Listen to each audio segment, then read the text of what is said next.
Gravação iniciada, presidente. Muito bem, voltamos à nossa sessão. Item 13 da pauta, minha relatoria, transportadora Capivari Limitada, é repetitivo, esse é o paradigma, os repetitivos são itens 14 e 15. Já disponibilizei o voto e vou a ele. Matéria interessante, eu vou ter que ler um pouco mais profundamente aqui para ficar bem entendido o que eu pensei a respeito. Eu peço, por favor, que me acompanhem. Tem alguém com o microfone aberto aí?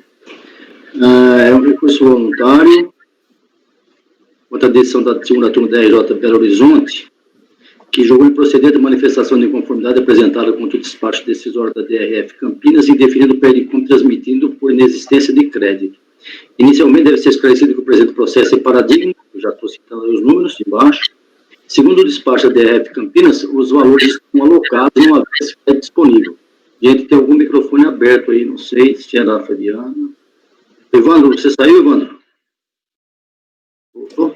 Não, estou aqui. Tá bom, né? Que às vezes cai mesmo aqui, tá bom. Verifiquem aí, aproveita para verificar, gerenciar a qualidade do vídeo aí, né? Às vezes, quando sai, tem que deixar na baixa definição. Mas voltando ao voto. Então, a DRF Campinas deu despacho decisório porque não havia crédito disponível.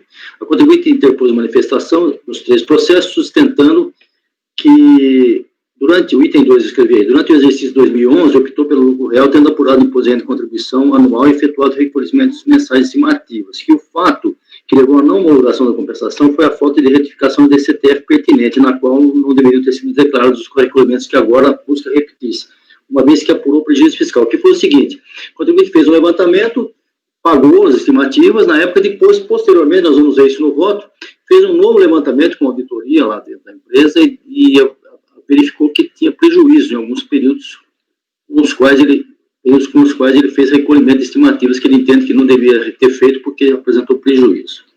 Então, agora já posso ir direto ao voto. Nas folhas 5.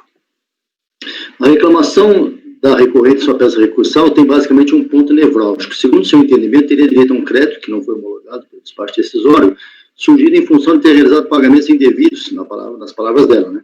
Estimativa de CSL, controlada nesse processo, no valor de R$33 mil, e de imposto de renda controlado nos outros 2 processos, que eu cito aí, um montante de 124 mil, conforme resumido abaixo. Eu que fiz essa tabelinha, com os valores e com aquilo que ela compensou, ou pretendeu compensar, né? O CSL tentou compensar com PIS, o imposto de renda com COFINS e PIS. Alegou ainda a recorrente não ser possível assumir tais indébitos para compor bases negativas de imposto de renda e contribuição social, posto que foram efetivos recolhimentos indevidos. Ela não compôs saldo negativo com isso.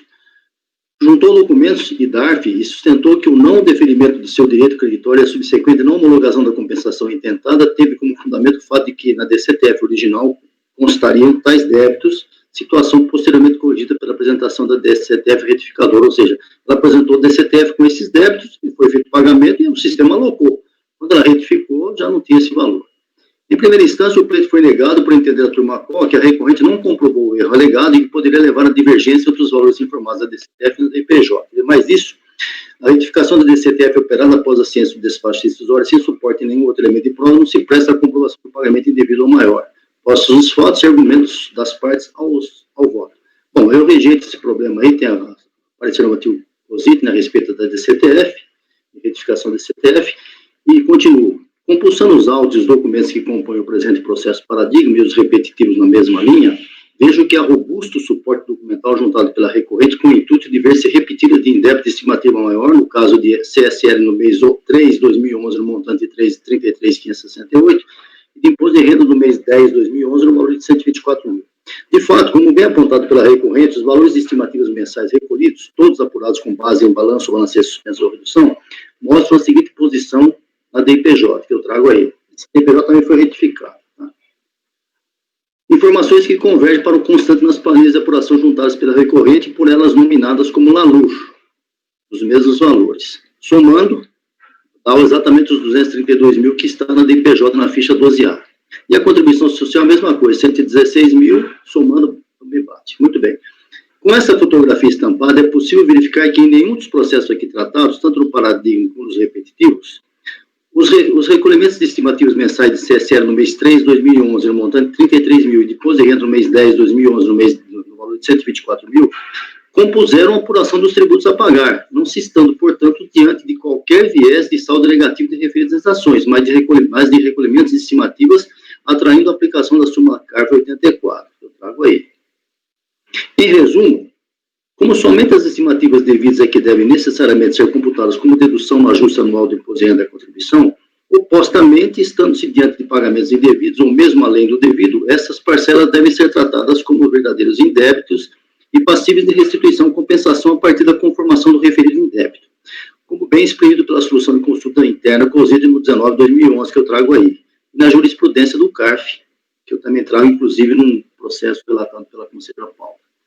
Portanto, o pagamento ao maior ou indevido estimativo mensal de imposto de renda e contribuição é passível de repetição pelo que o pleito da recorrente, a princípio, mereceria ser provido. Até porque, é importante destacar, foram juntados aos 3 processos as necessárias cópias dos DARF de recolhimento dos valores acima referidos. Todavia, ainda que a princípio se vislumbre essa fotografia, compulsando os autos, vejo que não foi feito o exame da certeza e liquidez do crédito, especialmente de sua disponibilidade, procedimento inaugural que deve ser realizado pela autoridade tributária da Receita Federal nos termos do parecer normativo 8 de 2014. Mas ainda, mesmo que a recorrente tenha juntado planilhas florestais, que nominou de LALUR, constato que, na verdade, de LALUR formalmente não se trata, embora, claro, com a crescente e quase absoluta utilização de meios magnéticos e digitais de escrituração, as formalidades intrínsecas e extrínsecas exigidas nos livros e nos registros fiscais e contábeis previstas décadas atrás tenham sofrido profunda relativização. De qualquer forma, porém, há formalidades que não podem ser desprezadas. Entre elas, as assinaturas no LALUR do responsável pela contabilidade devidamente habilitado junto ao órgão de classe, o CRC, e do gestor da sociedade. Além disso, não basta só o resumo final da posição do lucro real ou da base da CSL, que é o que se vê nas referidas planilhas, mas, principal e obrigatoriamente, devem ser acostados aos autos todos os lançamentos diários e mensais que permitiram se chegar ao resultado do exercício, que são as partes A e B do LALUR. A mais, como a recorrente optou por recolher as estimativas mensais de todos os meses do período, utilizando-se como forma de determinação da base de cálculo do PJ da contribuição social, os balanços ou balancetes de suspensão ou redução, esses devem ter sido devidamente transcritos no livro diário ou no LALUR, conforme comanda a legislação vigente, e deveriam ter vindo aos autos como prova, e não vieram. Por fim, mas não menos relevante, as cópias dos DARFs ou PERDICOMPs em caso de compensação que confirmem ter havido os recolhimentos de estimativas mensais informados pela DPJ, a saber, 232 mil de imposto de renda e contribuição, 116 mil, também não estiveram presentes nos autos. Nesse cenário, as argumentações da recorrente, embora consistentes, necessitam de maior cruzamento de informações e juntada de documentos comprobatórios que permitam a esse relator firmar a convicção para prolatar seu voto. Desse modo, por tudo que foi exposto e relatado, entendo necessária a presença nos autos da autoridade jurisdicionante, pelo que voto por converter o julgamento em diligência para que se tome as seguintes providências. Intime-se a recorrente a trazer aos autos cópia autêntica do livro LALUR, devidamente escriturado em suas partes A e B, e assinado pelo responsável pela contabilidade e pelo gestor. Igualmente, intime a interessada a apresentar demonstrativo dos recolhimentos ou compensações dos valores estimados no período a saber, que eu trago embaixo, 232 e 116. Verifique nos sistemas internos da Receita se existem DARFs ou PERDICOMP que sejam consistentes com os valores informados pela recorrente nas DPJs e acima reproduzidos. Do mesmo modo, informe se referidos montantes foram declarados em DCTF e a elas alocados posteriormente. No mesmo sentido, apure-se os valores que aqui se discutem, que eu trago aí, possam ter sido utilizados pela recorrente por quaisquer meios em outros processos, como pedido de restituição, compensação, etc. E, finalmente, esclareça quaisquer outros pontos entendidos necessários. Cientifique-se ao contribuinte e, com os prazos de 30 dias para se manifestar, e após os autos devem voltar ao CARF. Esse é o voto. A discussão aqui, presidente, é material, né, da estimativa, né?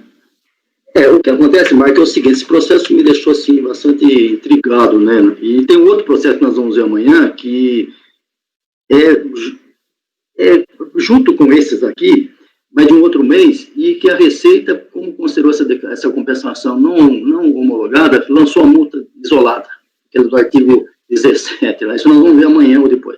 Mas nesse caso aqui é o seguinte, o contribuinte alegou e trouxe aí, né, olha, Eu errei, eu paguei, mas depois eu vi que estava errado, eu retifiquei tudo, eu tinha prejuízo. Não posso pagar imposto de renda estimativa se eu tenho prejuízo naquele mês. E trouxe as DPJ retificadas.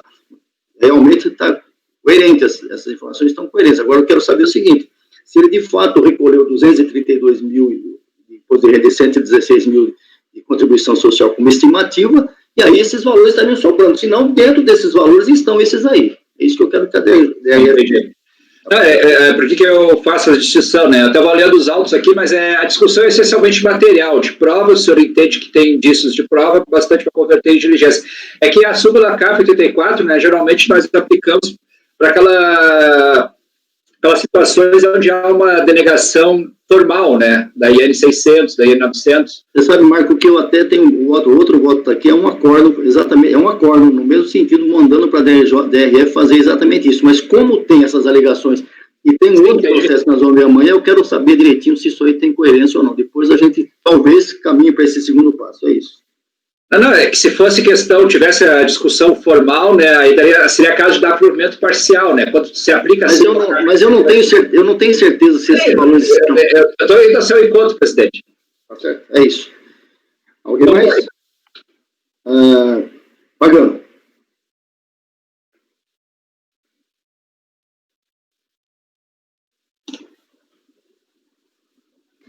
Com o relator.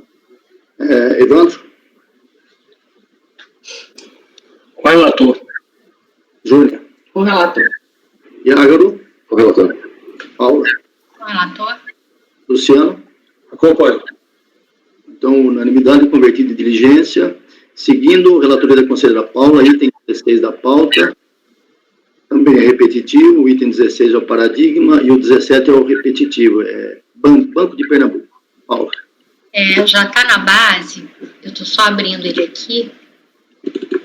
Bom, esse é um caso também que a gente já julgou várias vezes aqui, de compensação, primeiro pela possibilidade de retificação da DCF depois da aprovação da decisão ou do despacho decisório.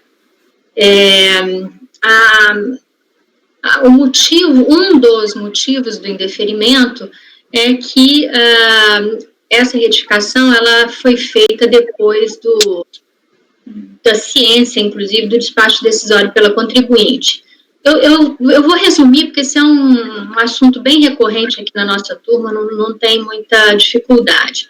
Então, eu aceito a retificação depois da aprovação do despacho decisório, do conhecimento pela contribuinte do despacho decisório, mas a decisão da DRJ, ela apontou especificamente a necessidade da contribuinte comprovar o crédito, a liquidez e certeza do crédito por meio de cópia da sua escrituração contábil e fiscal do período.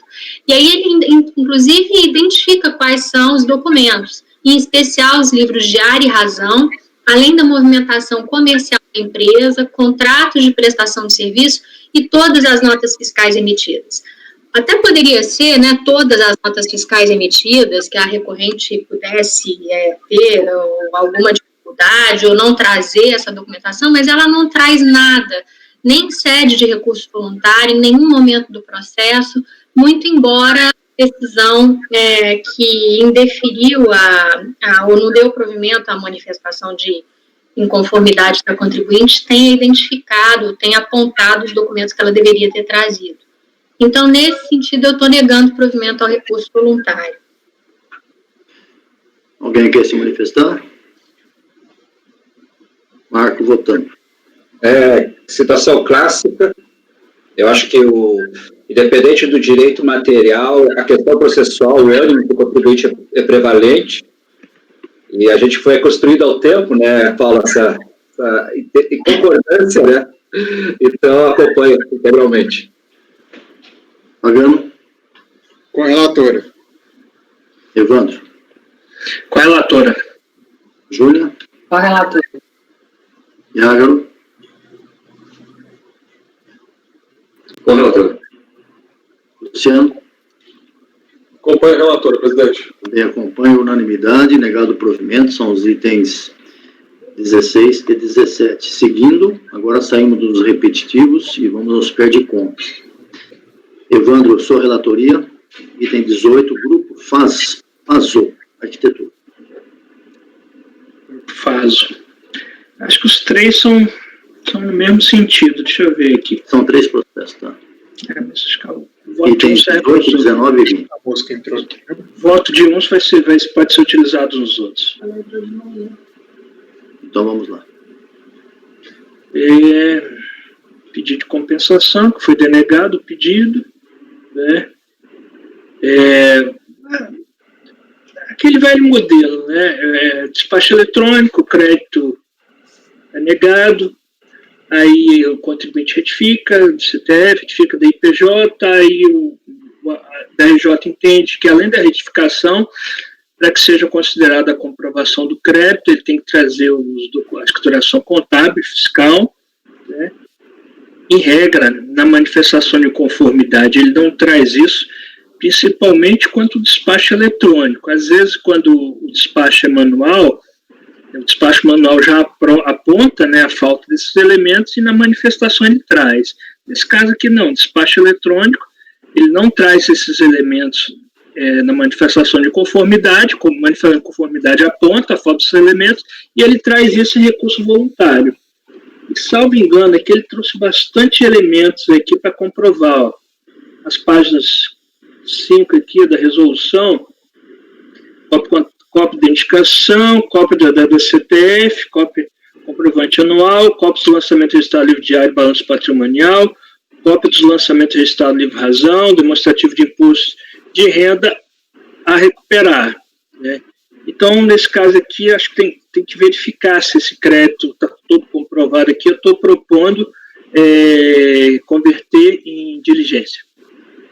Evandro, nos 3 casos são iguais, a conclusão sua é a mesma e os 3 vão para mesma coisa. E os 3 vão para a conversão em diligência? Sim. Alguém quer se manifestar sobre isso? Votando, Marco. Vou ler o processo aqui rapidamente, presidente, e até a gente vai construindo essa visão aí, né, colegiado até. Acompanhe. Pagano. Acompanhe. Evandro, desculpa, Júnior. Com o relator. Iago. Com o relator. Paula. Com o relator. Luciano.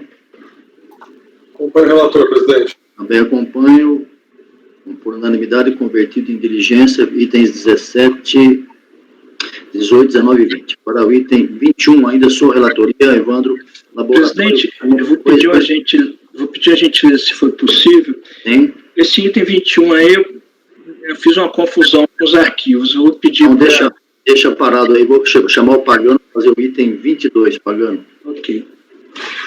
Pagano pode ser o item 22, é sua relatoria, são os embargos da Fazenda Nacional, o contribuinte Meistar House. Está na base já, presidente. Então pode relatar e ao voto, por favor.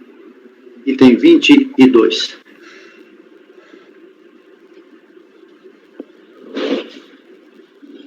Bom, esse aqui é o embargo da declaração oposto pela Procuradoria da Fazenda Nacional, visando sanar erro material na ementa do acordo, que foi proferido por nós em sede de recurso voluntário. Os embargos de declaração apontam erro material na ementa do acordo embargado, onde indica que o assunto tratado é de RPJ, sendo que, na realidade, a matéria discutida nos autos é de R-fonte. Desta forma, o embargante requer que seja assinado o erro material constante na ementa do acordo do recurso voluntário, para que seja indicado no assunto da ementa e R-fonte. O embargo foi admitido nesse sentido, em relação ao erro material, passa ao voto. Os embargos de declaração são tempestivos e foram interpostos por signatário devidamente legitimado, motivo pelos quais deve ser conhecido. Ao analisar a ementa, e também resta configurado o erro material alegado pelo embargante, vejamos.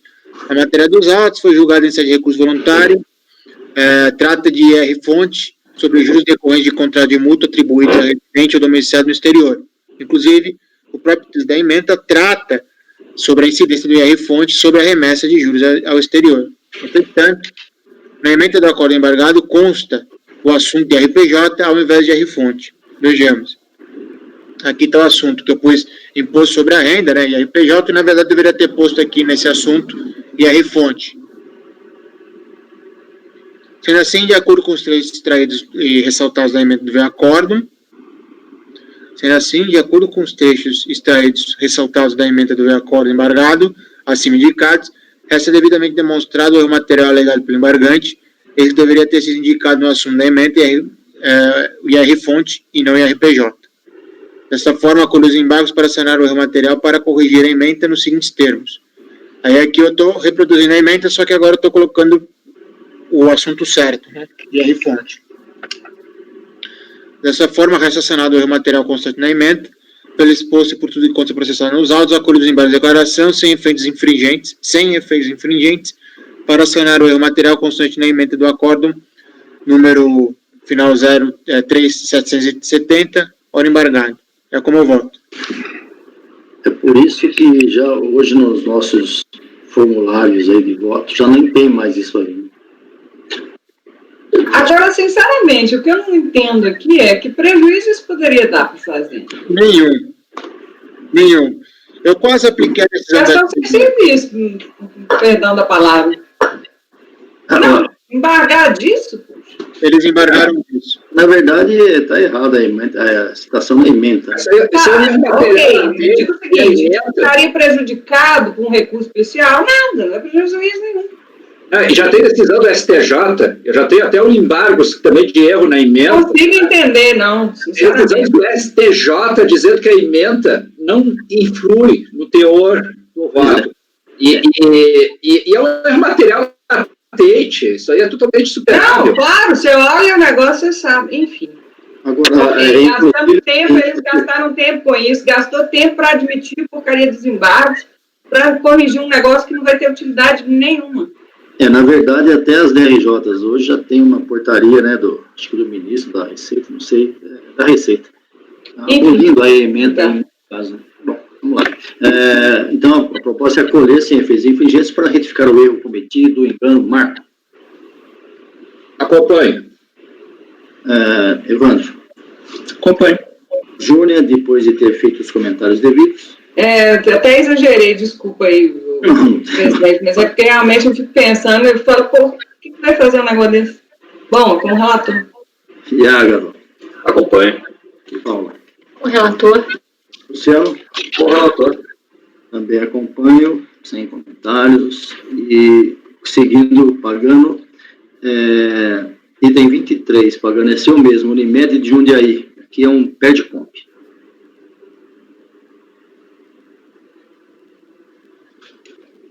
Eu já acessei o voto, já está disponibilizado aí. Eu pus todos os votos já, presidente. Então vamos lá, pode um relato e ao voto. Trata-se de recurso voluntário interposto face acórdão proferido pela Delegacia da Receita Federal, que decidiu manter o não reconhecimento da parcela do crédito de RI-fonte de cooperativas dos anos 2005 e 2006 pelo despacho decisório. O presente processo de pé de compra abaixo relacionados, nos quais a interessada declara a extinção de débitos dos valores neles discriminados com crédito de período de 2005 e 2006, decorrente de retenção na fonte do imposto de renda efetuado por suas fontes pagadoras. Encontram-se nos autos do termo de intimação de folhas tais e tais, onde solicita comprovante de rendimentos pagos e de retenção na fonte dos anos calendários 2005 e 2006, que sirvam de base para a composição do crédito de RI-fonte informado no DICOMP. Após requerer prorrogação de prazo, a recorrente apresentou respostas de folhas 431, encaminhando relatórios contendo as informações solicitadas. Em consequência, foi zerado o despacho decisório, no qual, vou resumir para não ter que ler tudo isso aqui, ele reconheceu praticamente a maior parte do crédito, restando uma parcela pequena. O motivo pelo qual ele não reconheceu foi porque ele entendeu que não estavam comprovados o crédito de RI-fonte, devido à falta de informe de rendimento e por não ter encontrado a DIRF relacionada a essa parcela do crédito. Ela apresentou manifestação de conformidade, onde ela apresentou uma gama enorme de documentos à recorrente, tá? Em seguida, a DRJ proferiu o acordo recorrido, mantendo o despacho decisório em seu termo, tendo em vista que a recorrente não conseguiu comprovar o restante do crédito da RI-fonte cooperativas por meio de documentos registrados pela fiscalização. A DRJ entendeu que, apesar da recorrente ter apresentado documentos elaborados unilateralmente por ela, que eram cópias de faturas emitidas, planilhas denominadas relatório de recebimento de faturas, liquidações processadas, títulos a receber e títulos recebidos por datas, faltou apresentar o informe de rendimento, comprovante de retenção na fonte e as IFs das respectivas fontes pagadoras. Conformada, a recorrente depôs o recurso voluntário, repisando os mesmos argumentos da impugnação. Em seguida, o processo foi distribuído a mim.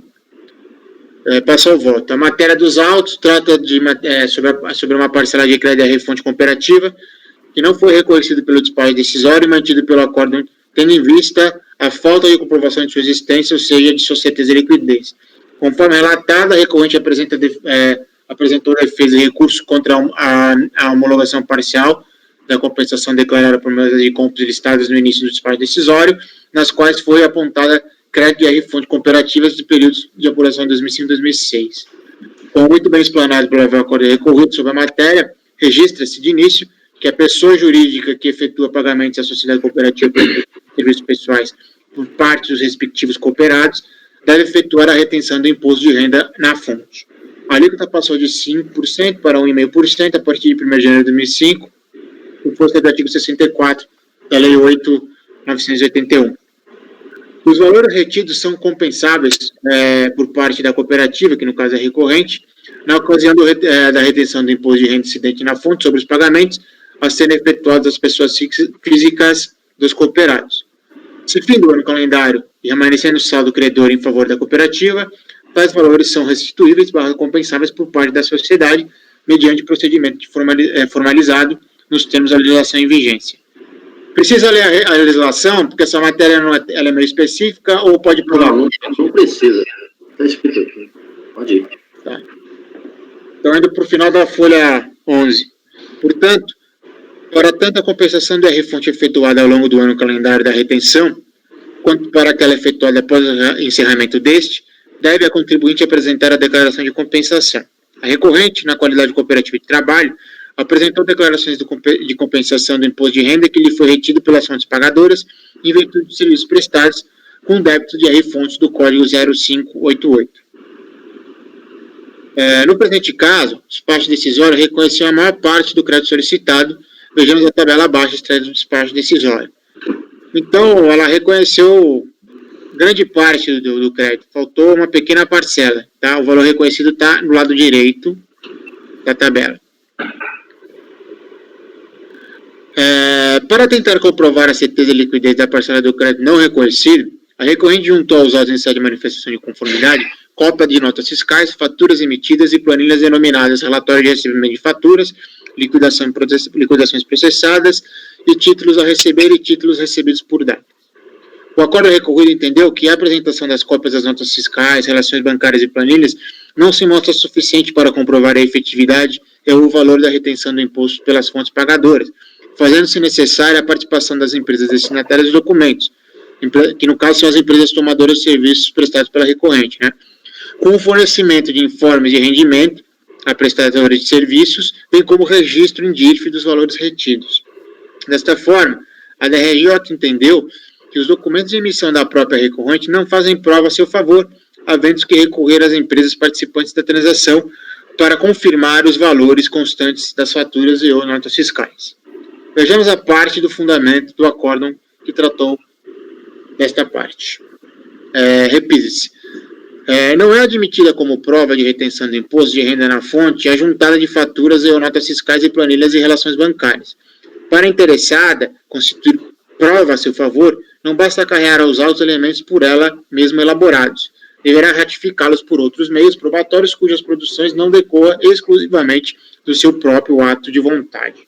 Acrescente que a discordância da interessada quanto à obrigatoriedade de dispor de comprovante de retenção emitido pela fonte pagadora para poder utilizar, como crédito em compensação, os valores retidos, reflete, na verdade, seu inconformismo com as normas postas, acima citadas, em especial o artigo 55.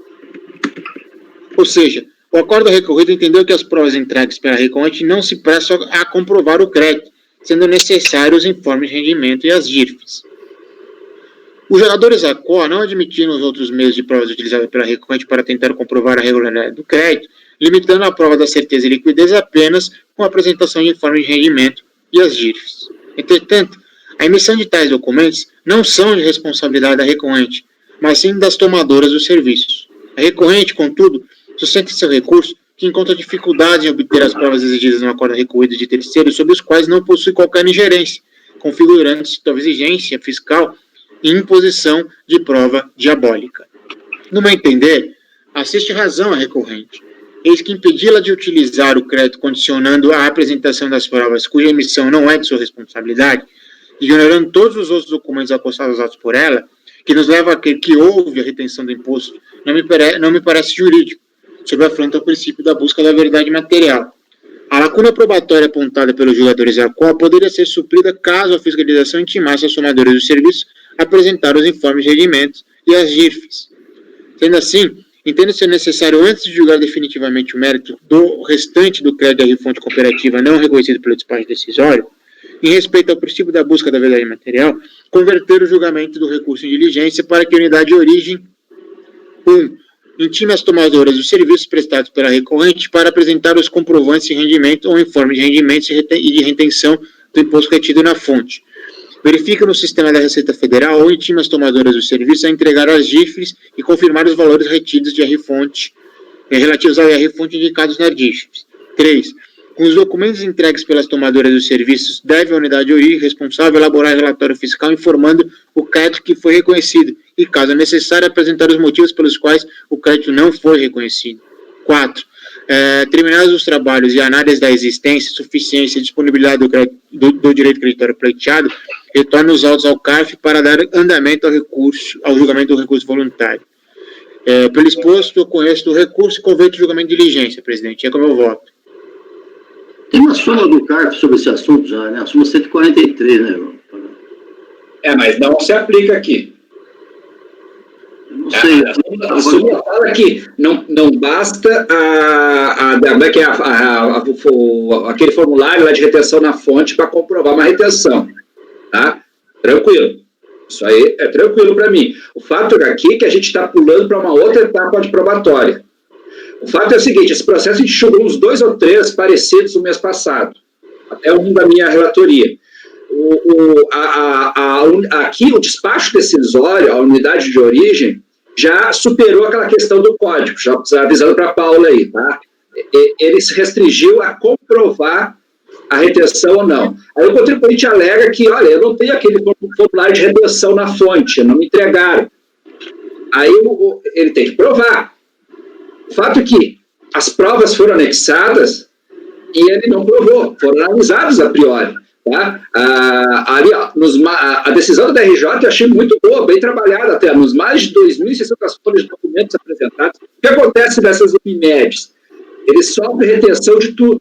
Então, é geralmente valor pingado, valores pequenos. Tá? Eu sempre que eu já fui relator de um caso desse. Aliás, eu tinha 2 processos de Unimed que saíram de pauta a pedido do contribuinte esse mês, por causa de algo parecido com isso. Então, na realidade, assim, nos mais de 2.600 folhas de documentos apresentados, não se conta comprovante de rendimentos algum. Ele não trouxe comprovante de rendimentos. Tranquilo. Tá? Se prova por outros meios. E sobre a manifestação, não apontou nenhum valor de retenção para o qual o comunicamente dispusesse de comprovante de retenção, estivesse indicado em alguma das pedecopes, etc. Ou seja, o problema aqui é que ele não provou a retenção. Tá? Teria que olhar as questões, as notas fiscais, a princípio, não estão com os valores destacados, tá? E o contribuinte tenta passar esse ônus para a Receita de fazer essa prova. Esse é o problema desse processo. Aí, eu acho, com todo respeito ao relator, eu acho meio complicado, tá? Agora, querer intimar todos os retentores. Não é essa a ideia. Tá? O contribuinte pode provar. Eu tive processos no outro mês e o contribuinte provou vários valores. Tá? Está destacado nota fiscal, tá? Não sei o quê. A princípio não é o caso aqui dos autos. Então, eu acho aqui que o contribuinte não prova e agora vai ter que intimar, sei lá, 100 mil pessoas para provar para ele algo que ele deveria ter a obrigação de trazer aos autos o formulário de retenção da dívida. Tá? Na construção do contencioso administrativo, se supera isso, se trouxer outras provas. Tá? Então, o formulário de retenção não é mais tão imprescindível. mas ele tem que trazer outras provas. E, no caso, eles trouxeram, mas, a princípio, já foram rejeitadas pela análise da DRJ, que não tem nada ali. Então, a decisão da DRJ, assim, ó, ela, a princípio, ela analisou 2.600 folhas e não comprovou nenhuma retenção. E aí, o contribuinte agora queria que nós artimasse 100, 200, 500 retentores, tá? Mas a DRJ ela negou exatamente por falta de comprovante de rendimento e porque ela não encontrou as GIF. Foi esse o fundamento do não, ela trabalhou, aí tem que olhar, mas o voto dela vai sempre trabalhando nessa linha, né? É nessa linha, não tem informe de rendimento e não tem GIF. E aí ele apresentou os tantos documentos que ela deve ter olhado por amostragem, ela não falou isso, e ela não tem nada em prova. Foi isso que ela fez. Pera, só um minutinho. Pera um pouquinho. A súmula, ela fala, o teor da súmula é o seguinte: a prova do imposto de renda na fonte, deduzido pelo beneficiário na aprovação do imposto de renda devido, não se faz exclusivamente por meio de comprovante de retenção emitido em seu nome pela fonte pagadora. Essa prova, evidentemente, como o Marco falou, o contribuinte está querendo que a Receita faça uma prova que é dele contribuinte, até porque a Receita vai intimar um contribuinte lá, 5, 10, 50 fontes pagadoras para dizer se fez a retenção na fonte. O contribuinte Y, que é o que está sendo aqui em julgamento hoje, na realidade, o que pode ser feito aí, poderia ser feito adicionalmente, subsidiariamente, é a pesquisa em DIRF. Agora, essa pesquisa em DIRF, acho que a unidade de origem pode fazer. Agora, pedir para que a Receita intime todas as fontes pagadoras, olha, traga aqui seu informe de rendimento, aí eu acho complicado. E você pediu para falar? Sim, presidente. É nessa linha, porque eu acho que nós estamos propondo aqui, Pagani, assim, só refletindo nesse momento aqui, nós estamos invertendo o ônus da prova aqui nesse caso, sabe? Quando a DRJ faz o voto dela, assim, e na busca do princípio da verdade material, os limites dessa busca para ela é verificar os registros que existem no sistema, DIRF. Me parece, lendo aqui, que eles fizeram, foi feito isso. Ele foi além do que o contribuinte tinha, apesar dos documentos que o contribuinte apresentou não serem suficientes, ele foi tentar cotejar isso com os sistemas e não conseguiu comprovar. E aí o que acontece? Com a diligência, só para concluir, bem rapidinho, com a diligência, o que a gente fez? A gente está dizendo o seguinte: olha, já que tu não provou, agora vou eu fazer essa dilação probatória de ofício. Não tem sentido, né? Tá, só para corroborar aí, Agro, desculpe interromper, presidente e demais, aqui foi uma auditoria manual, ou seja, a unidade já analisou, inclusive superou a questão do problema do código. Eu não tive dado conta disso, tem mais essa. Então, o despacho decisório já fez com intimações, resposta do contribuinte, análise de DIF, etc. Aí ele traz um monte de documentos, a TRJ analisou, eu não sei qual o nível de análise, tá? Não vou formar esse juízo de valor, e disse: olha, a princípio tu não prova nada aqui também. Então, ela disse que você não prova nada exatamente porque ele não tem DIRF, não foi apresentado a DIRF, porque não tem os informes de rendimento. Foi isso que ela falou. Esses documentos não se prestam a provar. Não, mas esse é o ponto, entendeu? Ele trouxe os documentos, eles analisaram os documentos e não conseguiram comprovar pelos documentos. Além disso, o que ele fez? Ele foi buscar nas DIRFs, se existia alguma DIRF para poder conceder o crédito. Eu entendi dessa forma. Não é que eles invalidaram os documentos porque não tinha DIRF. Não, eles realmente não consideraram os documentos, falaram: isso aqui não prova, primeiro, porque não encontrei na DIRF, segundo, porque não tem informe de rendimento. Me apresenta isso que eu dou o crédito, foi isso que ela quis dizer. A RJ foi assim que ela disse. Que eu acabei de ler. Os documentos são válidos, aí eu acho que acabei de ler um trecho da decisão da DRJ para vocês aqui, que está no meu voto, que fala sobre isso. Então leia. Novamente, repito: não é admitido como prova de retenção e imposto de renda na fonte a juntada de faturas e notas fiscais e planilhas e relações bancárias. Para a interessada constituir prova a seu favor, não basta carregar ou usar os elementos por ela mesma elaborados. Deverá ratificá-los por outros meios comprobatórios cuja a produção não decorre exclusivamente de seu próprio ato de vontade. Acrescenta-se que a discordância da interessada quanto à obrigatoriedade de dispor comprovante de retenção emitido pela fonte pagadora para poder utilizar como crédito em compensação os valores retidos reflete, na verdade, em seu inconformismo com as normas acima citadas, em especial o artigo 55. O que a DRJ fala? Ela fala que esse artigo 55 da Lei 7.450 de 85 obriga a recorrente a apresentar os informes de rendimento, o que não é verdade. O texto do artigo 55 não fala isso. Entendeu? Ela está obrigando a recorrente a apresentar isso. De fato, não foi Ela está obrigando a pagar, não é que ela está obrigando, o problema todo aqui é uma questão que é perde compra, o interesse é da contribuinte, a ela cabe o ônus da prova. Se fosse uma auto de infração, uma investigação de fiscalização, caberia ao fiscal circularizar todas as informações para poder autuar a empresa. Aqui a situação é diferente. Acontece que esses documentos que estão sendo exigidos dela não são de responsabilidade dela. Sim, mas ela tem que se... Ainda mais uma empresa desse porte, como o Marco falou, que tem centenas de retenções, valores até irrisórios, ela tem que montar uma estrutura que possa fazer essa comprovação, porque não tem sentido levar para a Receita Federal e falar, olha, estima aí apresentar as dívidas. Eu acho que isso não tem melhor... Bom, de qualquer maneira, são pontos de vista, né? O meu é esse. Paula, sua vez. A gente julgou um voto, um outro processo, até da minha relatoria, que aconteceu um fato parecido, a contribuinte não tinha trazido outra documentação e a DRJ, então, também usou esse mesmo argumento.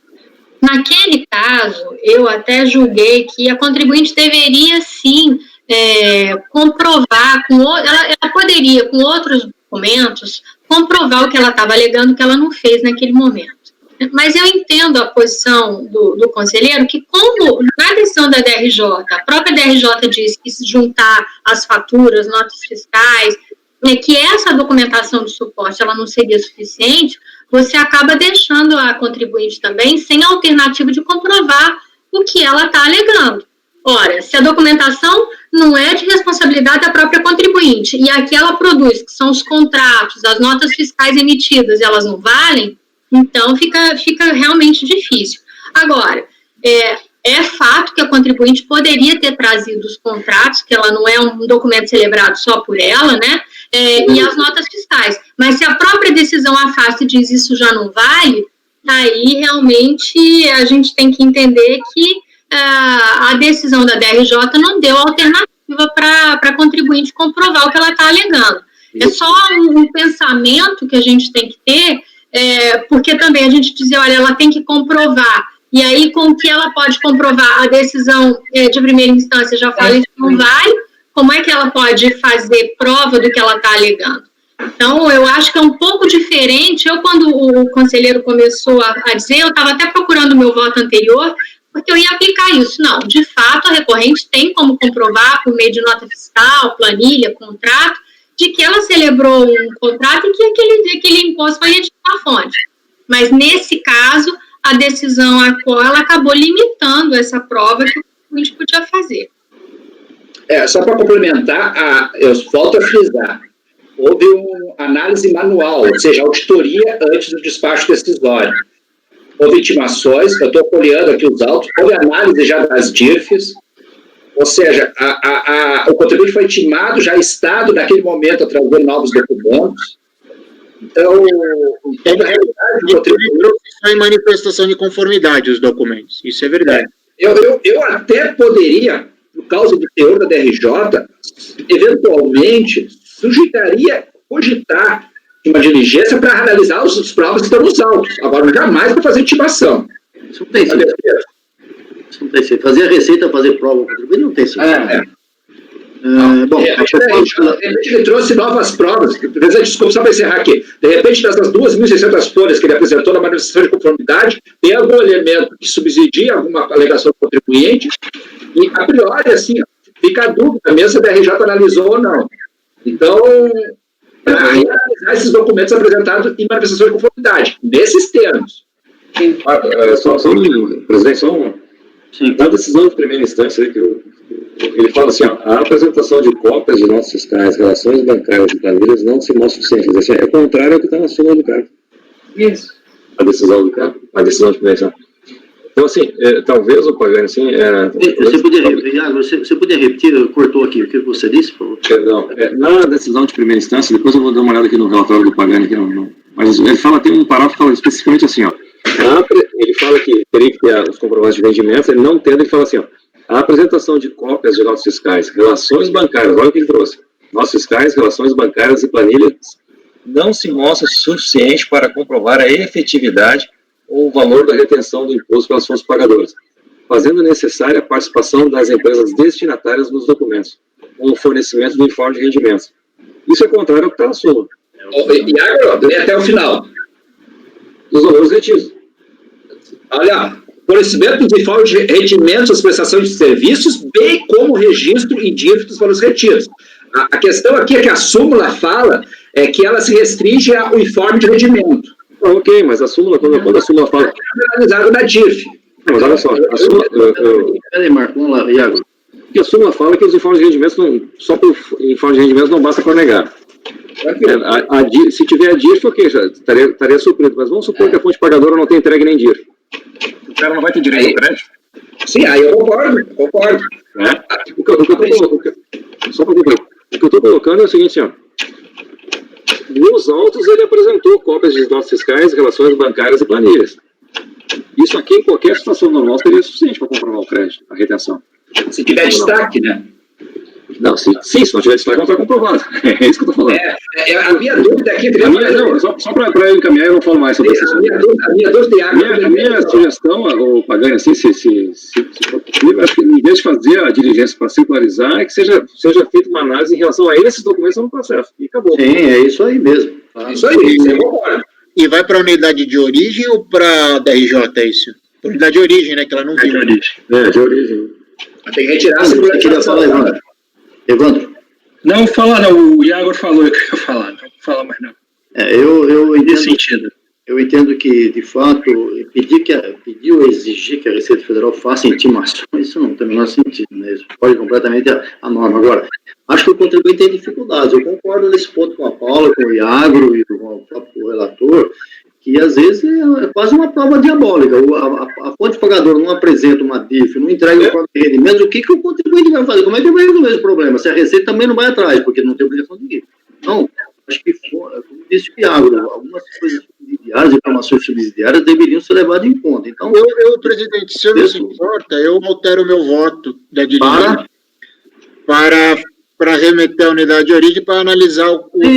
acho que esse é o consenso que nós chegamos aqui, me parece que é isso. Porque também ficou extremo do outro lado o meu voto, né? Perfeito. Então, a sua proposta final é que remeter a unidade de origem para analisar os documentos que estão nos autos.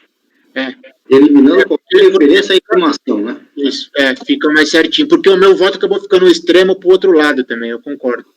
Tá bom, assim? Vocês estão de acordo agora? Marco, está de acordo? Está rebatendo aí? Tá bom. Então, votando, Marco. A proposta dele é remeter a DRF para analisar os documentos que estão nos autos. Isso. Pagando se não tira fora, isso aqui é uma ordem sinal. O voto, eu vou ler esse final, hein? Eu peço para o senhor colocar isso, se possível, na ata. Ou vai dar mais trabalho? Colocar o quê? Diligência para a unidade de origem analisar os documentos que constam nos autos. Acostado. Sim, mas você vai colocar isso no final do seu voto. Não, eu vou pôr. Sim, eu vou colocar isso. Para não ter problema, entendeu? Não, tranquilo, é claro. Vou colocar isso. E vou ler seu voto depois na hora de assinar, né? Ah, sim. Presidente. Eu leio tudo. Presidente. Só para antecipar, como houve auditoria manual, e geralmente, eu estou procurando aqui, é um processo grande, né? Tem 20 e tantos volumes. Mas provavelmente já foi intimado a trazer a contabilidade. Às vezes a contabilidade é uma prova da época, que o cara tem que faz o registro da retenção na contabilidade. Eu acho válido, bastante válido, inclusive. Eu entenderia como válido. Se a contabilidade foi feita a tempo, corretamente, é prova para mim. Se o contribuinte expôs aquela vontade naquele momento. Então, na realidade, esses aspectos todos. Mas eu estou olhando aqui, procurando, isso aí já foi intimado, tem razão e tudo, na auditoria, antes do despacho decisório, já deve ter feito análise de provas. Mas eu não me abstenho a fazer essa nova diligência aí. Bom, então você acompanha isso aí, vai ser por resolução, né? Então tá. Evandro. Com essas modificações eu acompanho o voto do relator. Júnior. Com o relator. Iago. Com o relator. Paula. O relator. Luciano. Acompanho o relator, presidente. Também acompanho, só o Pagano depois faz essa redação final para a gente colocar na ata aqui direitinho, tá bom? Julgamento encerrado, convertido em diligência. Os dois itens seguintes são de relatoria do conselheiro Luciano Bernardi. Eu acho que não são repetitivos, mas deve ser o mesmo assunto, né, Luciano? VP, serviços terceirizados, itens 24 e 25. Você pode... É o mesmo assunto, presidente. É o mesmo assunto, só... Espera um pouquinho, quer? Não está me ouvindo? Como?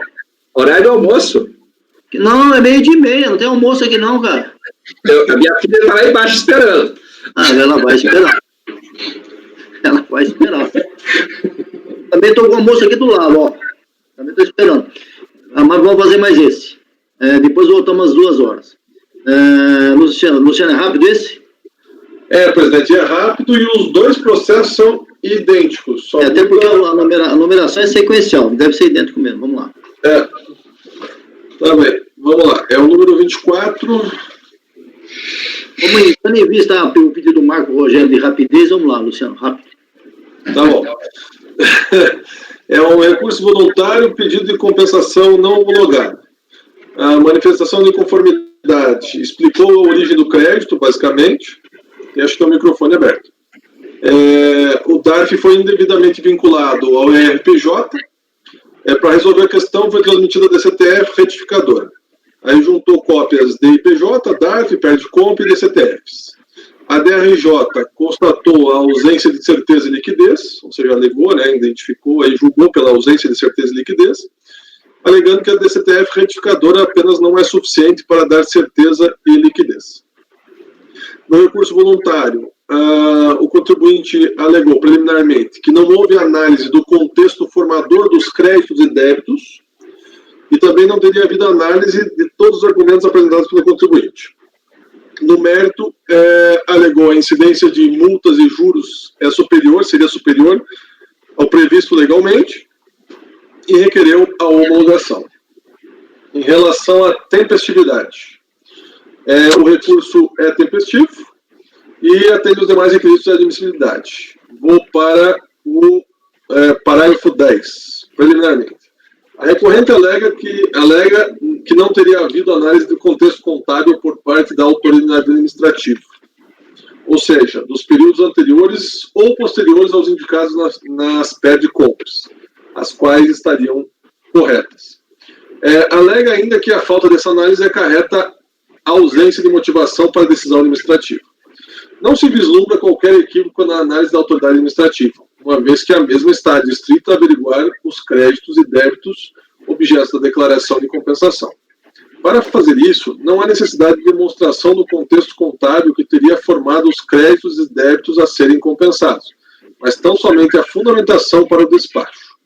Até porque a análise contábil, em regra, é feita pelo sistema e computa as informações lançadas pelos contribuintes. No caso, foi constatado que o DARF estaria vinculado a débitos, bastando esse argumento para a não homologação. Com base nisso, percebe-se que a atuação do agente fiscal foi condizente de acordo com o requerimento e com a legislação. Igualmente, foi a atuação da DRJ, a qual abordou todos os argumentos apontados pelo contribuinte, sendo que a fundamentação da decisão se concentrou nos requisitos previstos pelo artigo 170 do CTN, que são certeza e liquidez. Assim, entende-se que não houve ausência de motivação, ou, ainda que não levantado pelo recorrente, limitação ao contraditório e à ampla defesa. Com base no acórdão recorrido, o problema girou em torno da ausência de comprovação por parte da recorrente da existência e do direito ao crédito, uma vez que não é suficiente apenas a retificação da DCTF para conferir a ele certeza e liquidez. Contudo, tal questão foi abordada de maneira superficial pela requerente em seu recurso, o qual também não continha documentos que pudessem justificar a reforma do acórdão da DRJ. A decisão da DRJ encontra fundamento ao indicar a ausência de comprovação, pois a mera apresentação de retificadora não é suficiente para justificar a homologação de compensação, depois de iniciado o processo administrativo fiscal. Quanto ao mérito, alega também a contribuinte que as multas e juros comunicadas a ela, em virtude de não homologação, estariam em desconformidade com a legislação. É de se ressaltar que tal argumento não foi abordado na manifestação de inconformidade da recorrente, fazendo assim, nos termos do artigo 17 do Decreto 235/72, incidir a preclusão sobre tal matéria, não podendo também esse Conselho desconsiderar o trâmite processual e analisar a matéria não analisada no primeiro grau. Diante do exposto, voto no sentido de conhecer o recurso voluntário para, no mérito, negar-lhe provimento, de forma a manter a decisão da RJ pelos fundamentos expostos. Luciano, eu acho que é conhecer parcialmente, né? Não, presidente, não entendi. Não seria conhecer parcialmente? Você não tem uma parte da matéria preclusa aí? O senhor está falando do conhecimento da admissibilidade? Você conheceu e negou o provimento, é esse o seu voto? Isso. Então, mas é conhecer parcialmente, que tem matéria preclusa, você acabou de dizer que não conheceu essa matéria. Estou errado? Não, eu estou negando o provimento. Sim, mas você e a matéria preclusa? Você tocou no assunto aí no seu voto? É que a matéria preclusa não foi parte do recurso, presidente. Sim, mas ele está dizendo que conheceu, mas nessa parte ele não conheceu. Ou estou enganado? Não, na verdade, não foi que eu declarei a preclusão, não foi que eu não conheci. Tá bom. Porque essa matéria preclusa não foi parte do recurso, então o recurso... Então não, ele nem conheceu essa parte. Bom, tudo bem. Vou negar o provimento, é isso? Marco? Acompanho. Isso. Agora. A Paula quer falar, presidente. Fala, Paula. Não, desculpa. O Marco vai ficar bravo com você. Eu sei, vou tentar ser muito breve aqui. Luciano, eu estou vendo aqui que o contribuinte anexou vários DARFs e que eles fazem, não deu tempo de analisar tudo, mas eles fazem referência aos pagamentos que estão indicados lá em DCTF. Então, aqui, apesar de ele não ter trazido os livros contábeis, eu não sei se você chegou a avaliar isso, os pagamentos, eles podem ser alocados aí de acordo com o que o contribuinte está alegando. E eu também não sei se o acórdão ele diz exatamente qual a documentação que a contribuinte tem que trazer, porque ela, em sede de recurso voluntário, ela traz as declarações e os DARFs, mas eu acho que o acórdão, ele não traz aqui quais os documentos que ele acha, ou que ele indica que são importantes para análise da liquidez e certeza do crédito. Eu estou tentando ler aqui, mas eu não estou achando essa indicação, porque para mim isso é importante, tá? Para mim aqui, talvez, há indícios para converter o julgamento em diligência para verificar a liquidez e certeza do crédito. Veja, Paula, na verdade o que acontece é o seguinte, as declarações elas já tinham constado antes, tá? Elas já estavam lá, então com certeza, já desde o início do processo elas estão lá, né? São as primeiras páginas. Em nenhum momento se falou que não haveria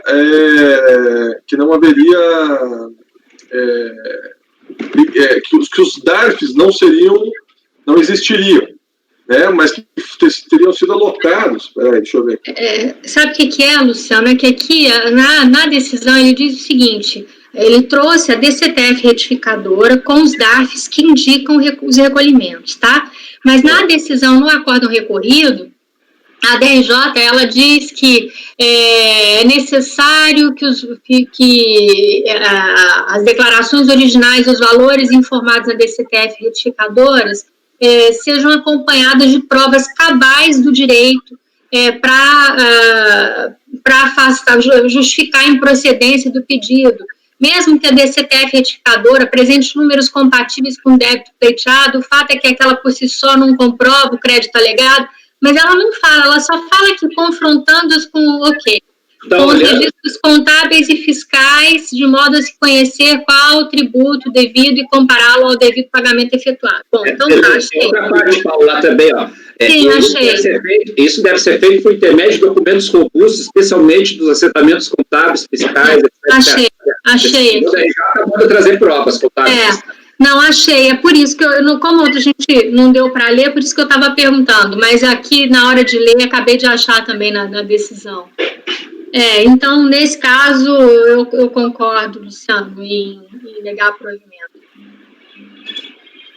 Bom, já falou, né, Iago? Já se manifestou? Iago já se manifestou, né? Não, eu com o relator. Presidente, com o relator. Cipone, acho que nós não votamos ainda, não? Que a Paula entrou, né? Achei que ela Perdão, então. Júnior, você. O Marco Rogério já votou? Já. Não, mas eu não votou, não. O senhor não puxou os votos ainda. Você não tinha Marco, Acompanhe. eu falei, Pagano. Acompanha. Evandro. Acompanho. Júnior. Acompanho. Iago. Acompanhe. Paulo. Acompanho. Também acompanho, então, por unanimidade de votos, não negado provimento nos dois processos. Vamos parar por aqui. Voltamos após o almoço.